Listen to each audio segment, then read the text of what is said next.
Have you ever wondered what happens when a mortgage goes unpaid, but instead of that becoming a problem, that being an opportunity? On this episode of the Passive Income Playbook on the Best Ever CRE Show, I am joined by Chris Seveney, managing partner at 7E Investments. Chris and his team have managed over 600 notes across 40 states, representing over 75 million in assets, making them one of the bigger players in the distressed debt space. While most debt funds lend on stabilized or fix and flip or new development deals, 7E takes a contrarian approach. They acquire non-performing mortgage notes, work directly with borrowers to restructure the loans, and then convert what many see as junk paper into cash flowing, reperforming assets. Often they'll even resell these notes at a profit, generating equity-like returns from a debt strategy. In today's episode, we'll unpack how the non-performing note model actually works, what LPs should know before investing in this niche, and in general, if you're curious about how to generate passive income from distressed debt without actually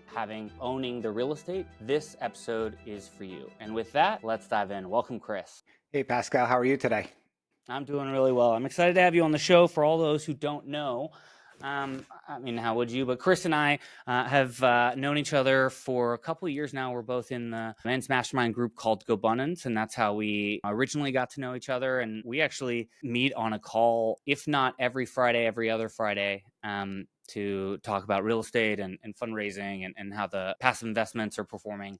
And so that's how I know Chris, and I'm excited to have him here on the show. Chris, I would love to have, before we get into maybe your specific strategy, can you maybe take us back into how you even got into this space of mortgage note investing? Yeah, I always joke that I blame my wife. And reason I say that is I have been in real estate since I graduated college. I was a civil engineer. I worked for large commercial contractors. I've managed a multifamily development segment of a company. But when I started growing my own portfolio and really started to try and kick it into high gear about 15 years ago, my wife and I were buying, back in the days, the BRRRR strategy, the buy, rent, rehab, renovate, and refinance in the DC area. And at the time, we also had 2 little kids. And after doing several of those and spending every weekend at the property managing it, because that was my background, my wife turned to me and said, okay, this is just too much with the little kids. So I then started doing additional research, and then I discovered mortgage notes. And most people have heard about private lending, debt funds, or lending debt. But what I didn't realize at that point in time was you could buy loans that are non-performing and buy them from banks or larger funds. So I started doing typical engineer, dive in and overanalyze everything. Took about 6 months, and then started buying a few notes about 8 years ago, and 9 years ago. And then when I started doing that, all of a sudden I was like, wow, this is addictive. And it started at 1 became 3, 3 became 4, 4 became 10, and just continue to scale to where I am today with now managing a non-performing debt fund left my W-2 job and have 7 employees. Yeah, it's awesome. I love it. So can you help us take a step maybe from a 30,000 foot view? And you kind of touched on it a little bit, but in your eyes, what are all the different ways that you can participate in debt investing? And maybe what are the pros and cons of this model in relation to the others? So when people hear debt funds, there are different structures that exist within it, but they're all really doing the same thing. They're lending money. They're the bank. So you might hear, oh, I'm the bank or be the bank. You are giving somebody money backed by real estate. And the ways people can do that typically you see is a private lender may give, Pascal money to go fix and flip a property. You hear the term hard money. That's another term that's tossed around. That's one option. Another is some larger debt funds. They typically stay on the commercial side where they may provide some funding or financing for a multifamily project or new development or new construction or an existing building. And then there's the field we play in, which is the non-performing space, which is primarily on the residential side of both owner-occupied and non-owner-occupied. And that's where we're very unique from others, because when people hear owner occupied, they typically run for the hills because of, the Consumer Finance Protection Bureau, the CFPB, Dodd-Frank, which are laws that are out there that were created after 2008 to really protect homeowners from unscrupulous lenders and originators back in the time. Because let's be honest, 15 plus years ago, there was a lot of fraud going on in the mortgage industry. Yeah, and so this is one where most people talk about either lending to investors. I think one of the big reasons is, one, you can have repeat borrowers. You don't have to go find a new customer every time. But two, then you have consistency and understand of someone's ability to pay, and maybe that can make it a lot safer. There are a lot of people that also invest in doing what I would call it's okay. There's the stabilization, and then there's the new development. And this is actually a strategy that's kind of past what I would consider maybe the riskier, development being the riskiest, value add being less risky, and then lending on a stabilized asset, in theory, is the least risky. And now you're buying underperforming loans. Where does that fit in on the risk bucket when you compare against those other two strategies? Yeah, it actually can flow from all ends of the spectrum, because it really boils down to you're lending against that asset and the value of that asset. Now, if that borrower fails to perform or continues to fail to perform because they've already failed, you can still go get that asset. So we buy loans sometimes from 2014, 2015. And what has happened over the last 10 years on a price appreciation of a home? It's doubled or tripled. So a $200,000 home, 10 years ago is probably 400,000 today. If they owe 180,000, even if they're not paying, there's still your ability to either collect the payments from them or go get that property. So in that instance, we look at that as being on the lower risk scale. Where risk comes into play, of course, is verifying that property value, because we don't get to see the insides of these properties. So is it really 400? Is it completely gutted on the inside? And is it only worth 200? So it can really fluctuate depending on the scale, trying to understand and getting a really defined value of that property. But we look at the risk in our portfolio is how, like any investment, how we buy that asset off of the risk and try and do as much due diligence as possible to really make sure our numbers are pretty solid that we're going in with in regards to the values that we're estimating for value and other things. Yeah. Okay. So now walk us through what are all the different types of products or scenarios that you might buy. So, I'm going to list off a couple to kind of give us some direction. So I know that, people falling behind on payments, you potentially buying homes that are just short of being completed. There are, I'll let you continue from there. I was just watching your, like the 6 different case studies that you had of different types of deals that you've acquired.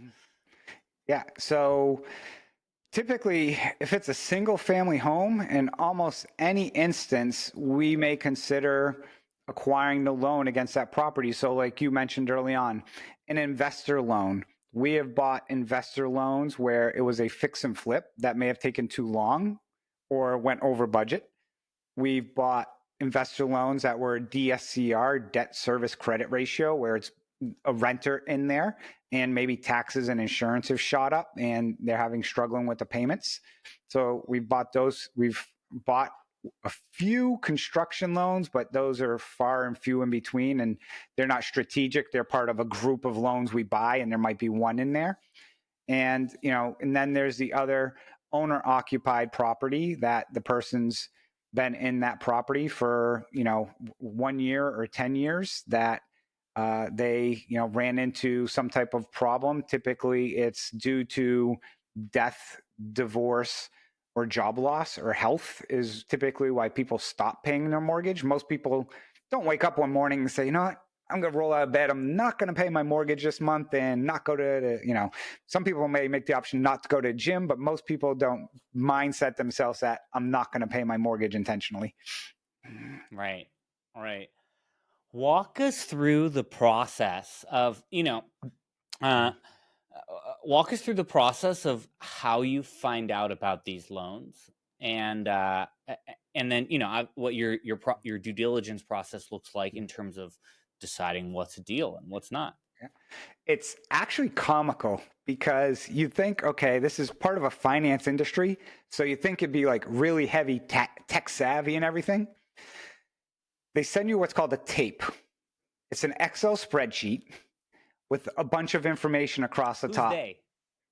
So that will be a bank, another institutional lender, a broker, and most banks actually don't sell loans to individuals because if you run a bank, you don't know who buys these on a secondary market. So they'll go to a merger and acquisition company, typically, who has a separate department called a whole loan trader, that all they do is they sell loans for all the different banks all day long. And the bank doesn't pay the fee to them. The purchaser pays the fee of 0.5% or 1% on the purchase. So from a bank's perspective, it doesn't cost me anything to give you what we want to sell and you go sell it. Think of a regular real estate transaction. Most people don't sell a home on their own. They hire a brokerage to sell it for them. Banks do the same with their loans. Got it. And so you start out with having a bunch of these relationships that you've made over time, where Yep. these people at different banks, and because you buy a lot from them, they have you on speed dial. Is that how I see it?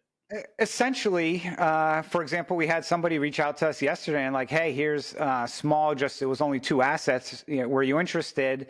And he actually knew I wouldn't be, but he's like, I'll send it to you anyways. And we both joked because he called me and I'm like, oh yeah, you need to call this person. And he's like, yeah, I already called him as well. And he's going to take a look at it. Just so he wanted to try and get like 3 bids on it. But it's really a small niche space.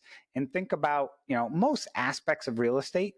It is a really small space and everybody sees everybody and everybody knows everyone in the space. So it's also important to be of character and do what you say you're going to do. Yes. Okay. So you have a few of these relationships. They send you an email or call you up, and you get this in your inbox, and then you have this buy box. This broker already knew that you weren't going to be interested. How do you look at your buy box? What does that process look like? I imagine maybe first you look at some docs, then if it still looks good, you might look at Google Maps a little bit more in depth. Like, walk us through the details Yeah. of what you So as I can mentioned, share, at least. yeah. So, absolutely. So you get a spreadsheet that typically has the property address, the amount that the original loan information, the current status of the loan, how far they're behind, the borrower's name, and an estimated value of the property. You get that information, and that's what you bid on. So they typically don't give you some of them will give you all the information, but most of them, and it's, indicative. You're just bidding based off of that initial information. So think about seeing a house on the MLS and just bidding on what you see and then getting it under agreement and going to inspect it after the fact. Now, typically in real estate transaction, no seller would allow that because they want to make sure the deal is going to close. In the note space, it's kind of common knowledge of that's how the process goes because nobody's going to spend tons of work on 500 assets before knowing whether or not they're going to get the opportunity to buy them. So you get that information. I'll get the spreadsheet.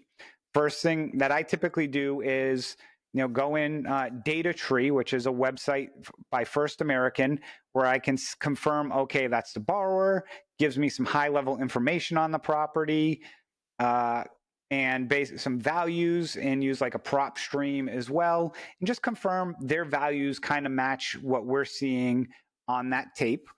We'll filter it typically by state as well, and kick out the states that we don't like to invest in.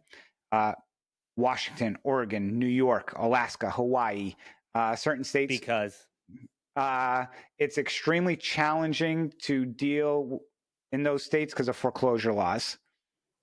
So each state has their own set of foreclosure laws. Some are called non-judicial, which is you don't have to go through the courts to foreclose.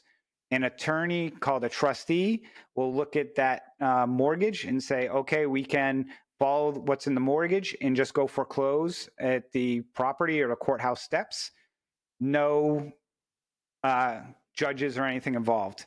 A judicial state, so example, in a non-judicial state, you can foreclose in between 2 and 6 months, as an example. Very quick process.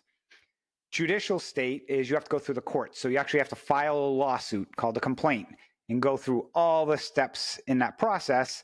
New York, you might as well start saving for your kids' college because it can take 2, 3, 5 years in New York.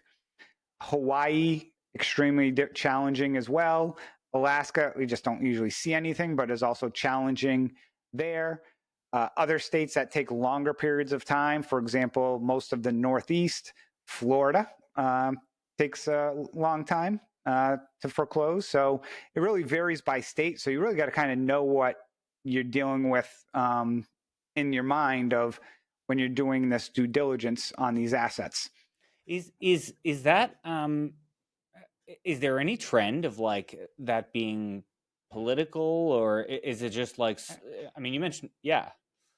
A little bit, interestingly enough, because you'd think red versus blue, and typically blue would take longer, and typically that's the case, but then all of a sudden, let me throw the big curveball at you. For closing in California is very quick. Florida is going to take a lot longer.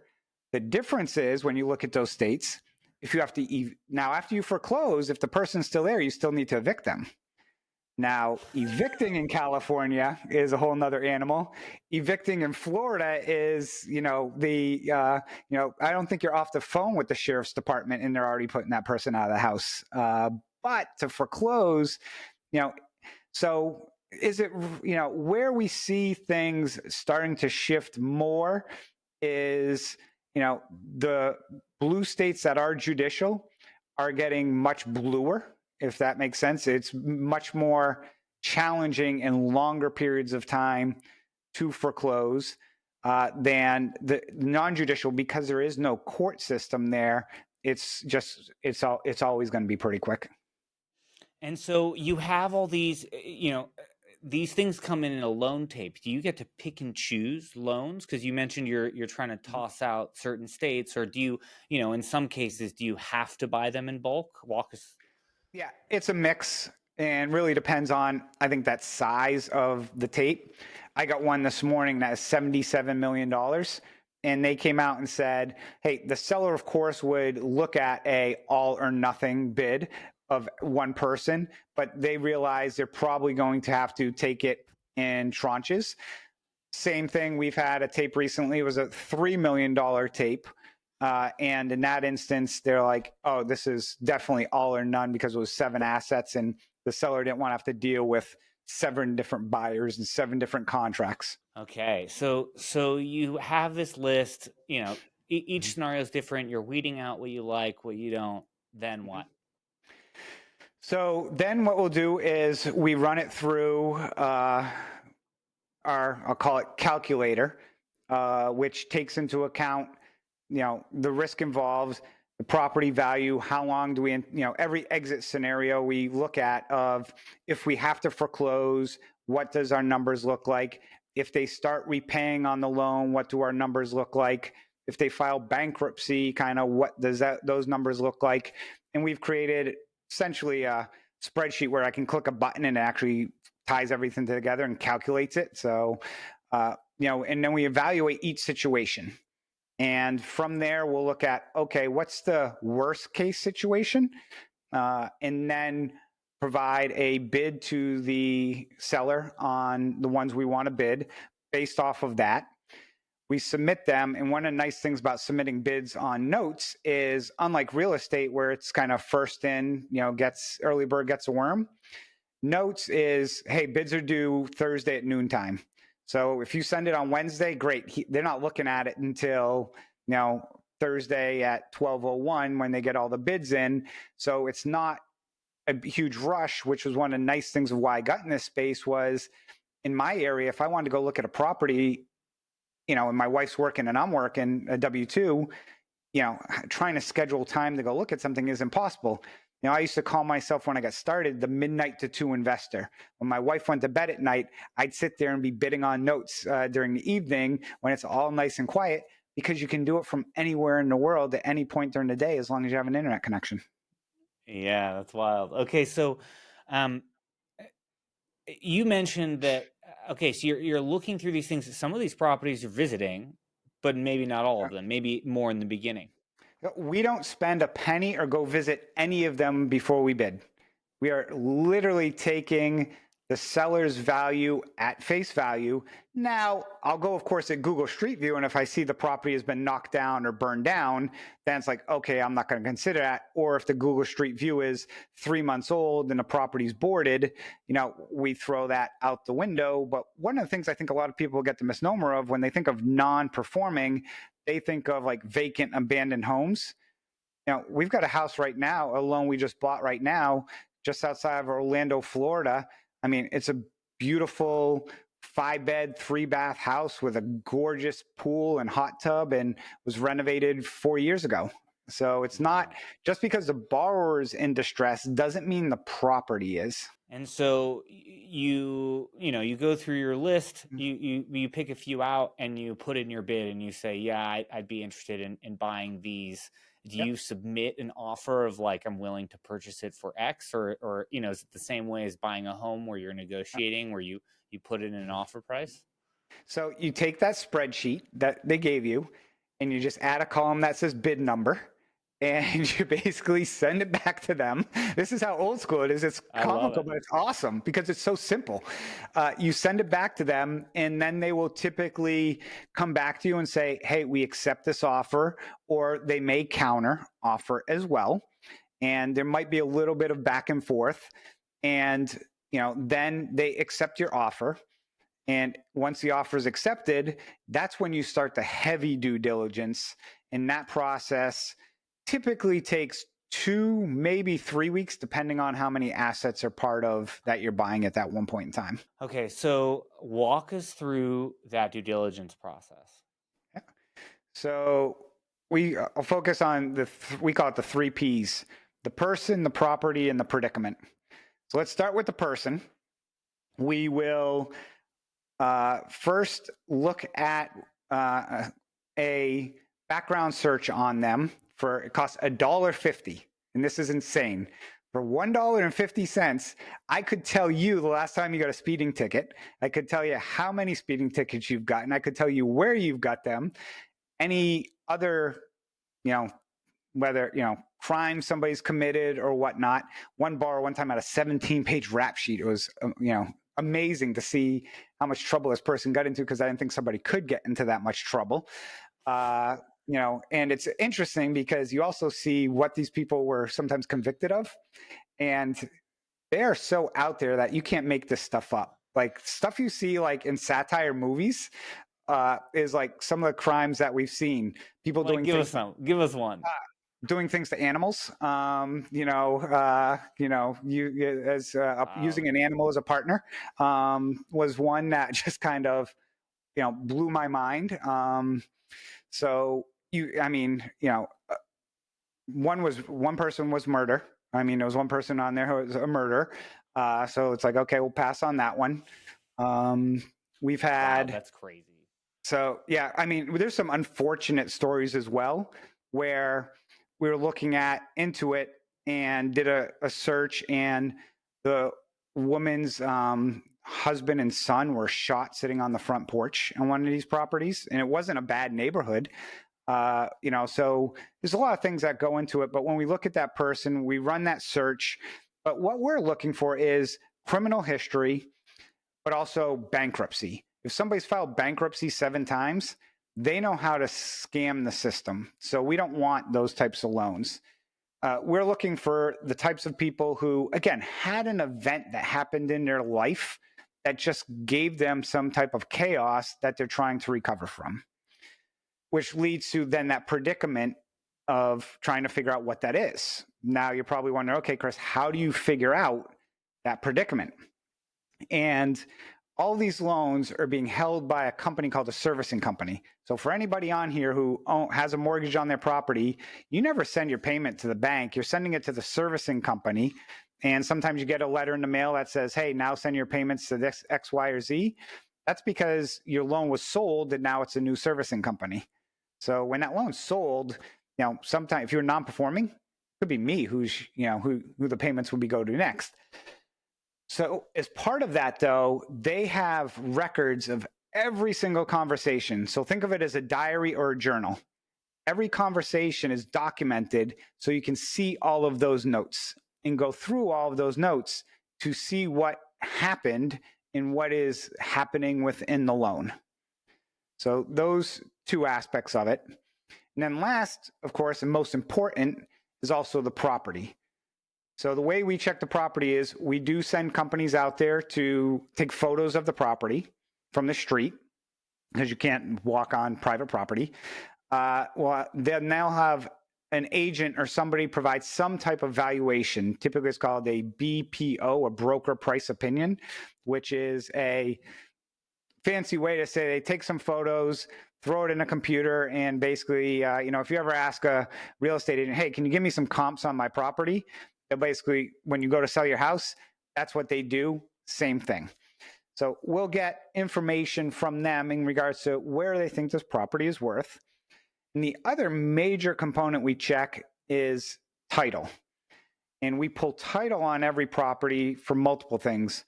One is if we think we're buying a first lien note, are we actually buying a first lien note? Are there other mortgages on the property?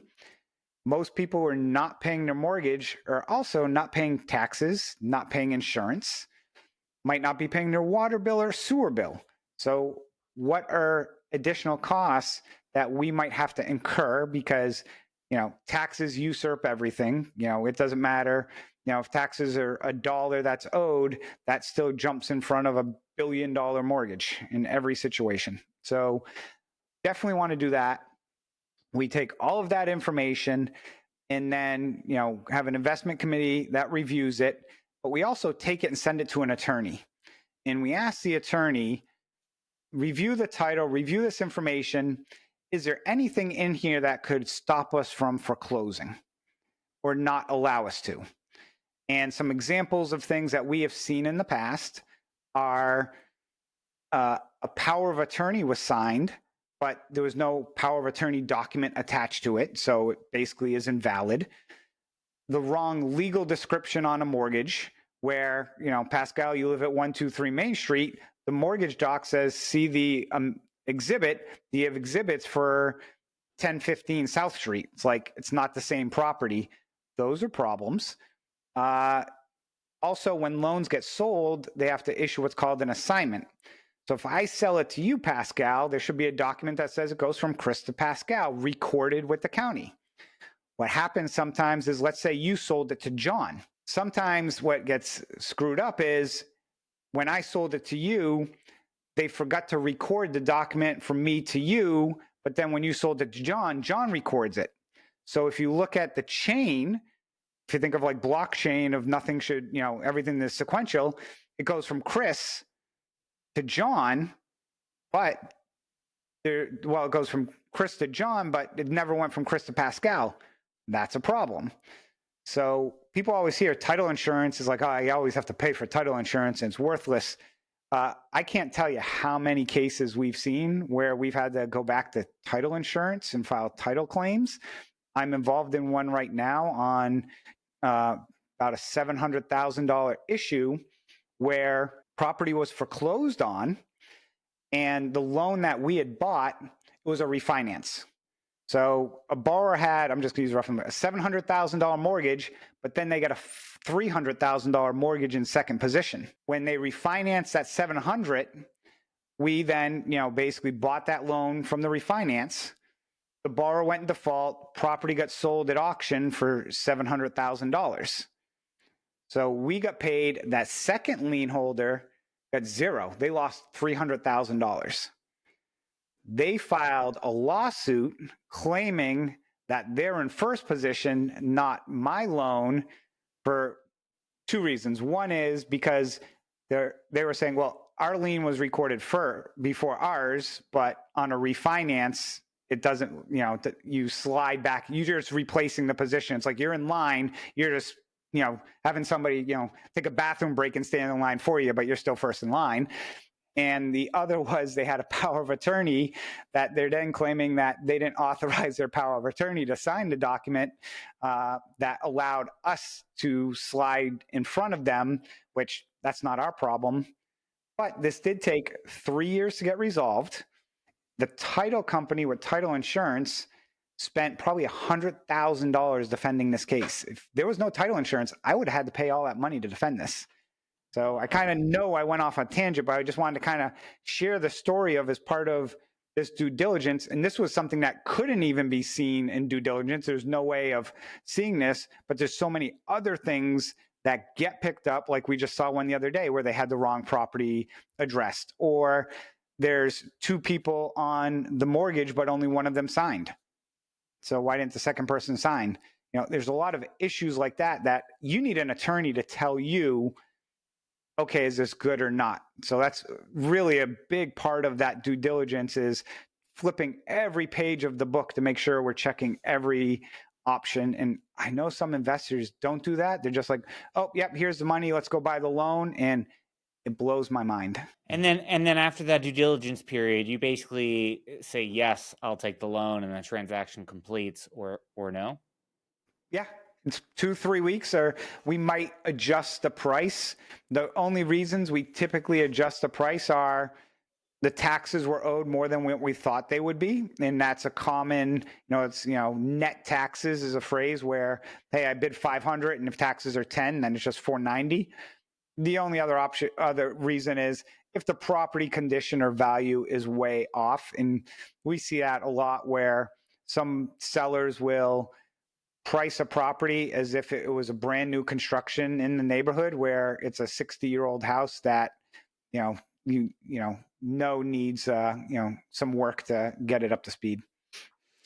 I wanna dive into returns here in a minute, and I also want to talk about maybe like the volume of loans you're talking about at any one time. But I wanted to take a moment and just pause here and speak directly to the LP, because I think this is what I want to highlight here is this recurring theme of Chris just walked us through his due diligence process, and if like what I'm taking away is how there's always a certain step. You'll hear about, he's first looking at a bunch of deals and figuring out, okay, are they in the right states or are they not? He has a defined buy box, and he's then, any opportunity that comes his way, he's immediately filtering using that. That's point one. Would you resonate with that, Chris? Yes, 100%. And then two, once things move on, only after he has looked at all these deals and used his top level filters is he then spending more of his time and resources of digging in. So, probably spending all that stuff costs money. Having someone, do that BPO, that broker priced opinion, to go take photos of the property from the street, or to get the attorney involved. Those are, I imagine, as Chris just even highlighted, there are some people that don't do that. And this is something that Chris does. And so when you think about your investing process, it should be a process. And you shouldn't be having deals come to you and you just try and evaluate, is this a good deal, without any frame of reference. You should have a system, a buy box, and a process to help you go through. And I think Chris did an amazing job kind of talking through how he does that. Any kind of comments there? Yeah, 100%. And, when you think about, talking to an LP, and some of the things that I didn't even bring up is we do due diligence on who the seller is. Like who's that party that we're dealing with as well. That's also extremely important, because I think a lot of times LPs, and I'm an LP and I invest too, sometimes I'm the type of person where I like to look at the good in everybody.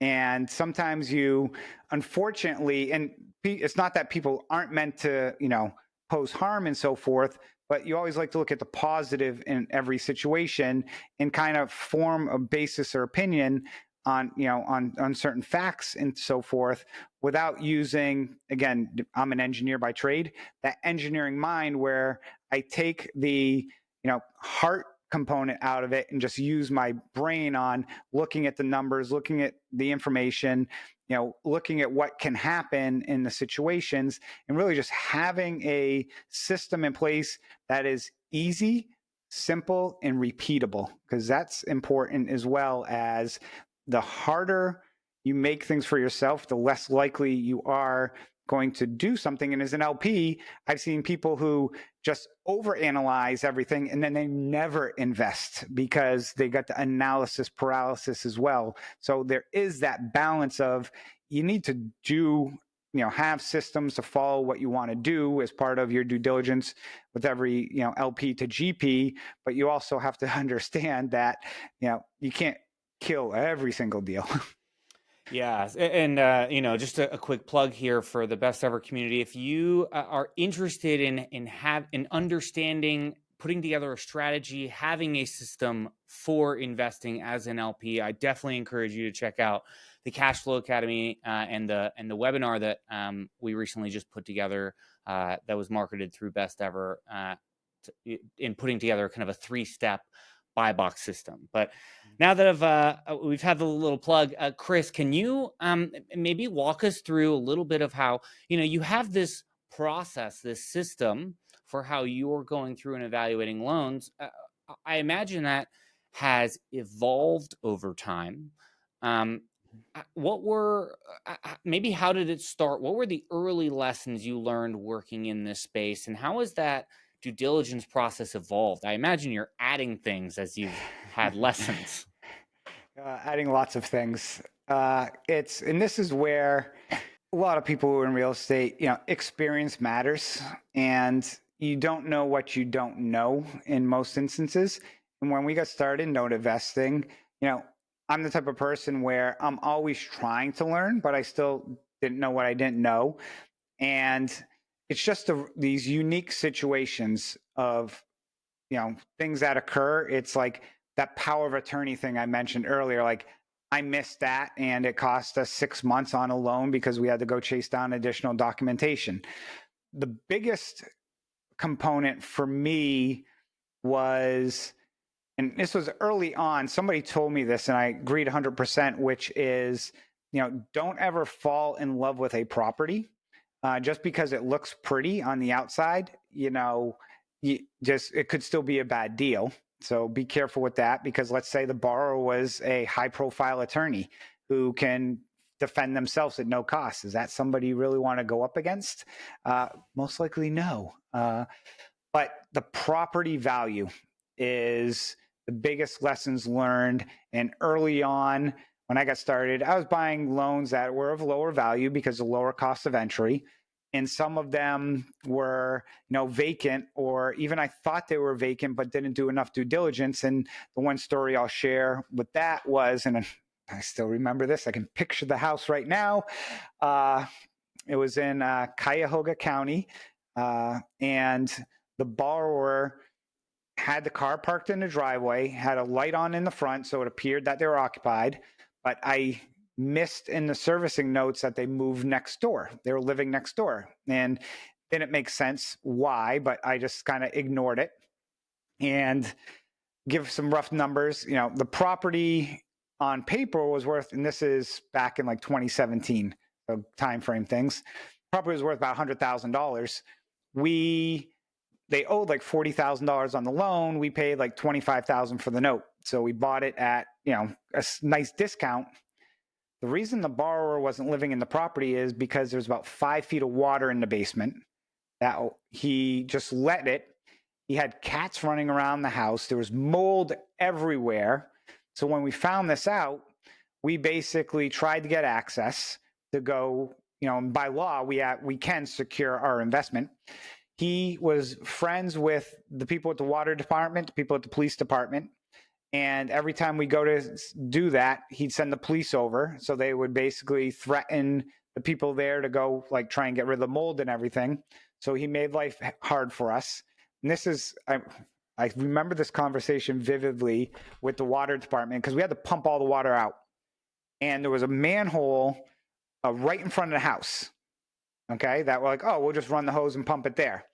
First, we wanted to get a permit because we knew this guy knew everybody. So we get the permit. The permit office made us run a 200-foot hose down the street into a different manhole. What? We're out. Yeah. So we're out there pumping this. The day we're pumping, they come and shut us down. And they shut us down saying we're pumping to the wrong manhole, that we were supposed to be pumping to the one in front of the house. I just lost it on this guy because I was like, where on God's green earth would you think I would want to pay somebody to run a hose 200 feet down the street when we knew it was right there and you wouldn't let us? But this guy had me by the cojones, and the lessons I learned are, A, we typically stay away from vacant houses unless we can get access. But the other thing I learned from this is sometimes you got to lose the battle to win the war. And I was the type of person, always wanting to fight and try and win. And this one was a losing effort. And basically, I wasted way too much time and effort on this where I could have focused on other deals. But that's one aspect of the due diligence that kind of replicates many things of try and ask yourself the why. Why this guy moved next door? What was happening?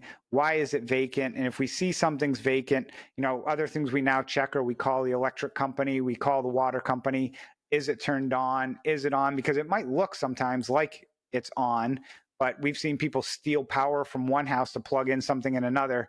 Oh, yeah, people crazy. Yeah, we've had people living in houses with no water and power, and unfortunately, they have little kids living in the house, and they're awful things that we've seen.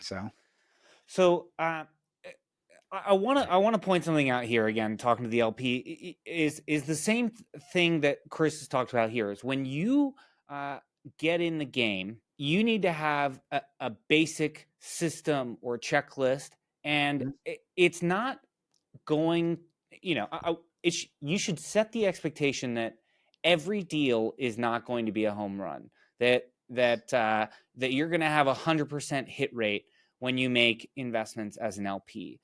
Because just as Chris here, as he got into the game in this specific niche, he learned lessons along the way that then informed and that he added to his due diligence checklist and iterated on and continued moving forward. And that's why, it's safer, it's probably more and more safer to work with someone like Chris, who's been in the game for a while. So one thing I want to add to that, Pascal, is, okay, Chris, you were learning that from experience, but if I don't have experience, how can I add or, get educated on the list? And the thing I would tell every LP is ask people around you that are doing what it is you're doing, or reach out to somebody local, buy them lunch. I went and met with an attorney who was a creditor's rights attorney, bought them lunch, spent 2 hours one afternoon, brought my Remarkable with me, and basically took about 12 pages of notes. People, if you want to invest in a multifamily offering, go to, find somebody developing a new multifamily deal, say, hey, can I buy you lunch? And I just love to learn more about, what it is you do and the process and what made this deal happen. And I would say 9 out of 10 people would take you up on that offer at some point in time. Most people are willing to help you.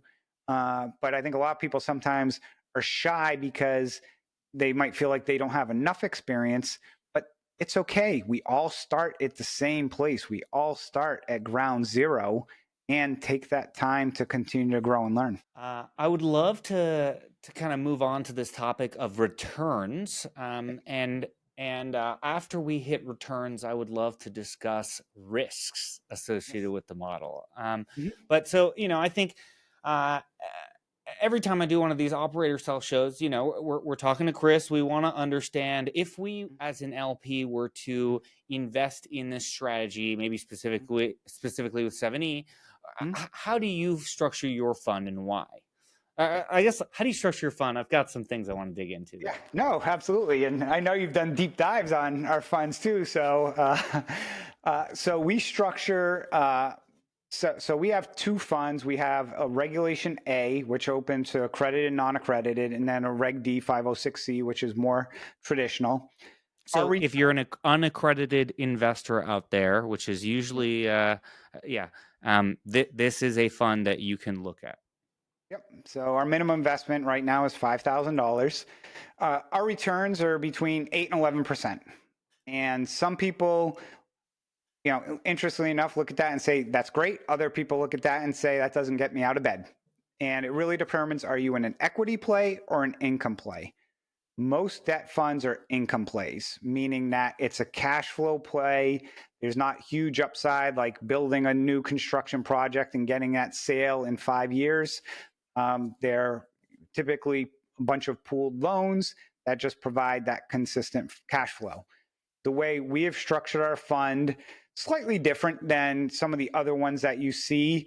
First, we do have that Regulation A plus offering that is open to non-accredited. Along with that, what that means for us and for an LP is, we have to submit to the Securities Exchange Commission. We submit to them where they review the offering. They never approve anything. They review it to make sure it meets their standards.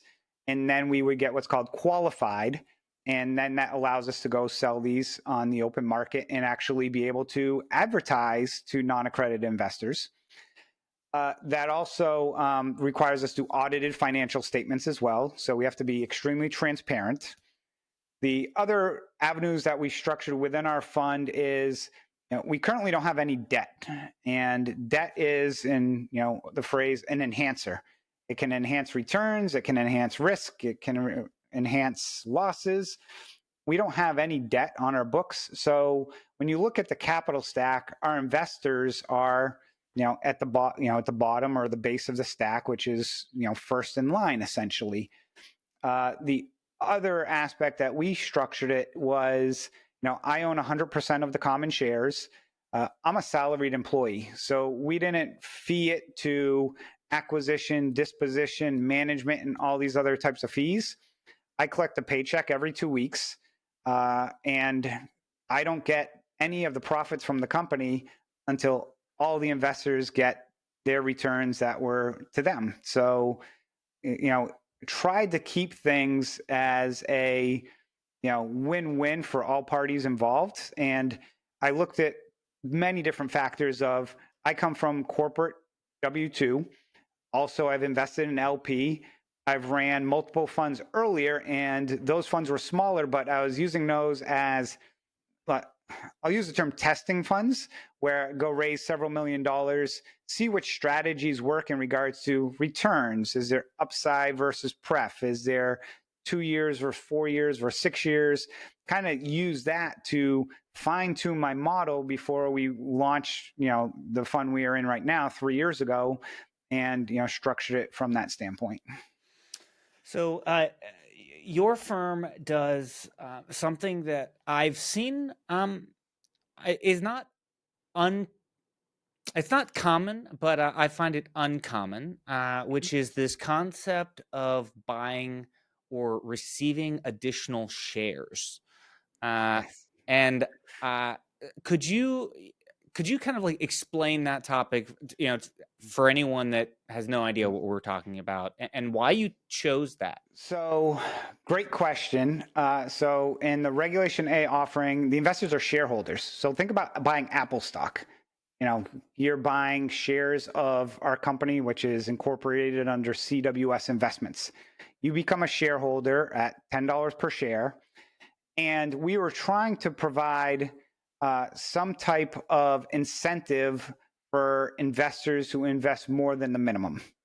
And you see that in a lot of funds where they can provide additional returns if you invest more, or provide some type of upside for those who put more money into the deal.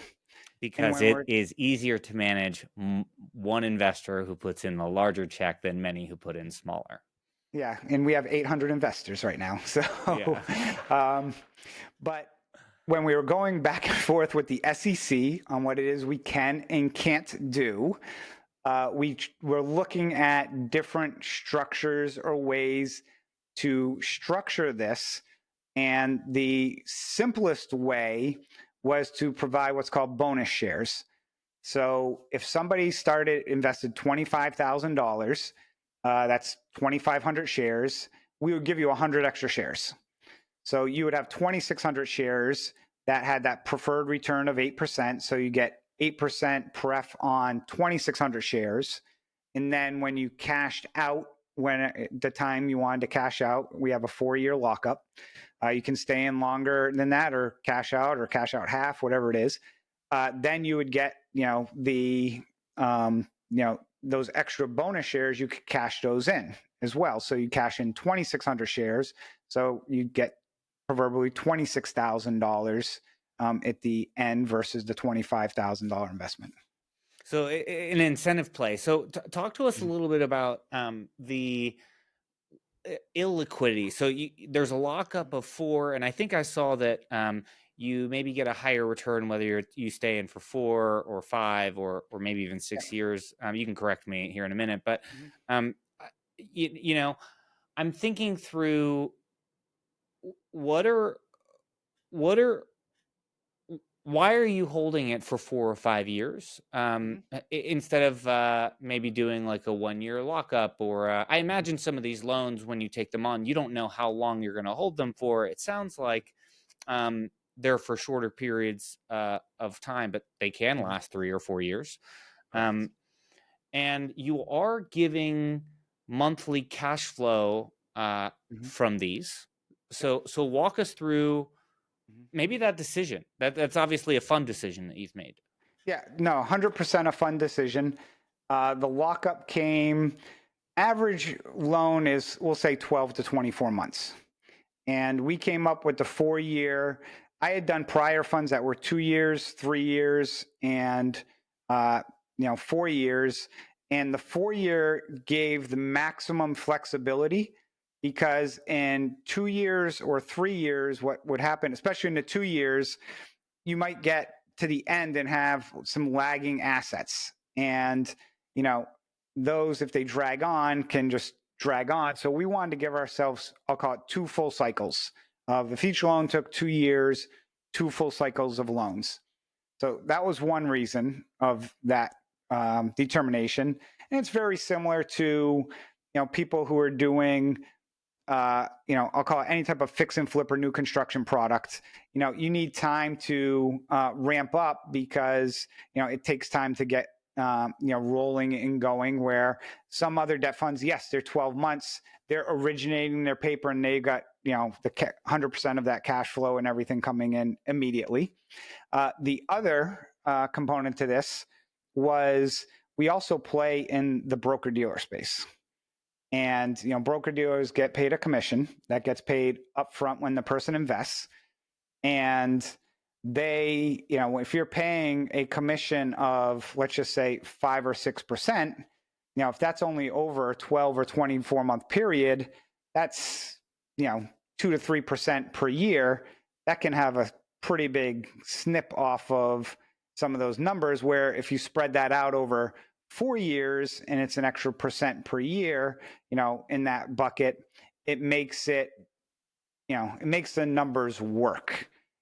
Debt funds that also sometimes use like broker dealers, I was talking one the other day, they're, and we were just sharing things, and they're doing a 2-year offering, and they basically were like, yeah, we can't do the broker dealer space because the numbers don't make sense because of, the commissions that get paid through that. Typically you see those offerings, some of the DST stuff that goes through those, those are 4 or 5+ years, because of, you can't, in a debt fund, when you look at the returns and you back everything out and so forth, they're the ones who would be making the most money out of everybody in the deal. So that was another reason. And we have had people not invest because the lockup is 4 years. And then we have other people who are like, this is great because I don't have to think about anything for the next 4 years and, spin my brains on a decision of where I want to move my money. Right before we get into risks, I want to talk about the profitability and the different way these things are made. So you're buying an underperforming loan. In most cases, you are working out an agreement with the borrower, getting them paying again, and then reselling the loan. In there are cases where you take over the property and you need to finish it up and sell it. And you have the unique ability where, I know that you don't like to do that regularly, but you have the ability to take on and close out a project. You know, I've heard, I think, maybe scenarios where you have a loan for $200K, but the building is worth $1 million, and you're making, walk us through how small some of the profit can be and maybe how large, and then we can talk about the risks. I think that'll be a good lead in. Yeah.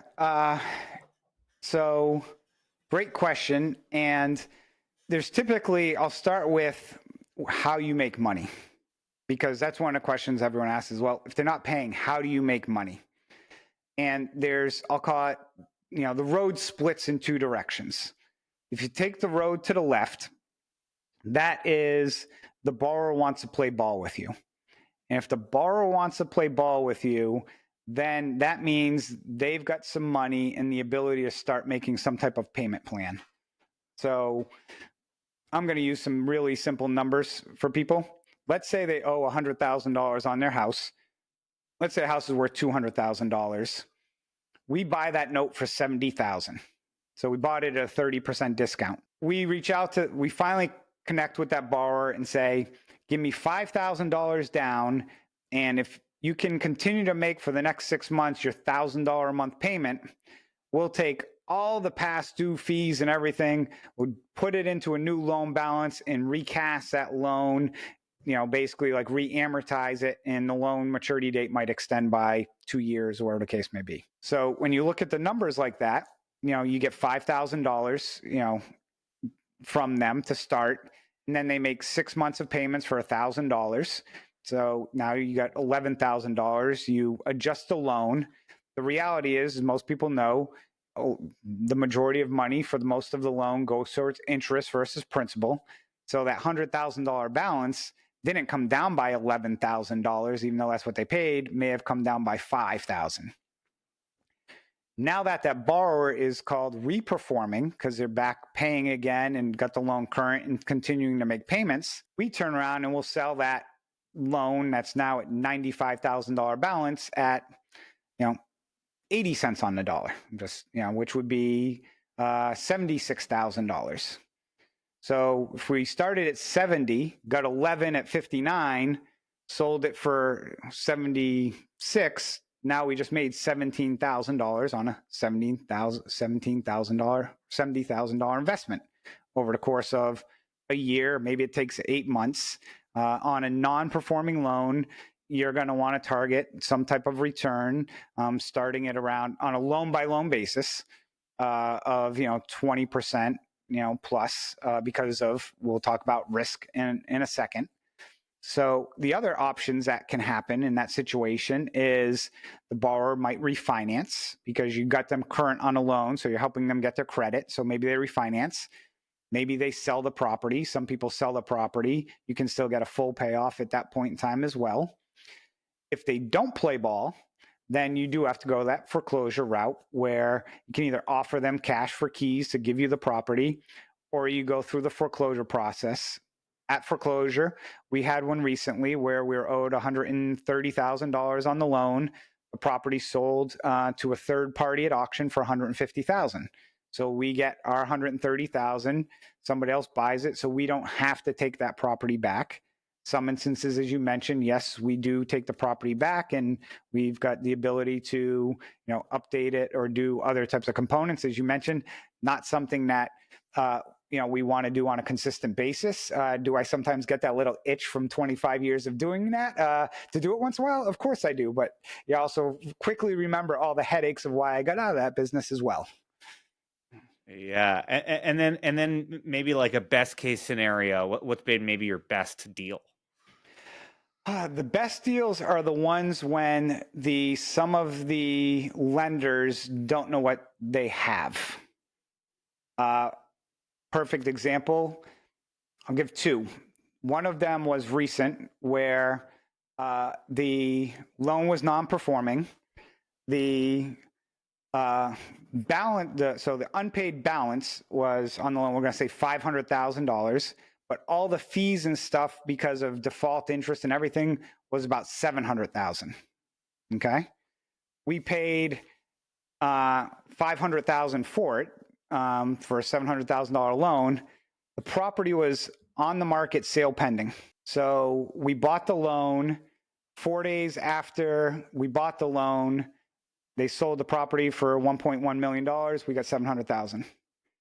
So we literally made $200,000 in a week. So that happens more often than you would think, believe it or not, because some of the lenders don't have a full asset management team. And the reason we have one is because we deal with defaulted loans. Your institutional guys, they don't have asset management to deal with this. They let their servicer, they hire a third-party attorney or somebody to work this. And the servicers aren't watching whether a house is on the market for sale or not for sale or things along those lines. Another deal I'll share with you was a loan that they thought was a second position loan. And they thought it had a big first in front of it. So they thought the second was underwater. And it was a $150,000 loan. And we paid $8,000 for the loan because, again, they thought 90% was underwater. There was no first mortgage on the property. So we bought $8,000 for $150,000. We started borrower's default. We started foreclosure on the borrower. The prior lender did not do anything. When we started it, they cut us a check for $150,000. So, there's instances like that. From a loss perspective, just because you're going to ask, well, what about the losses? And we'll talk risk. I'd say the biggest loss we've ever had on an asset, and I'll share this story, was we bought a loan. It was in Alabama and paid $120,000 for the loan. The property value from our agent and everyone was around $200,000. And we ended up selling the property for like $80,000 or $90,000. So you can say we weren't happy with the agent that told us it was worth about $200,000. And we listed it for sale at $180,000.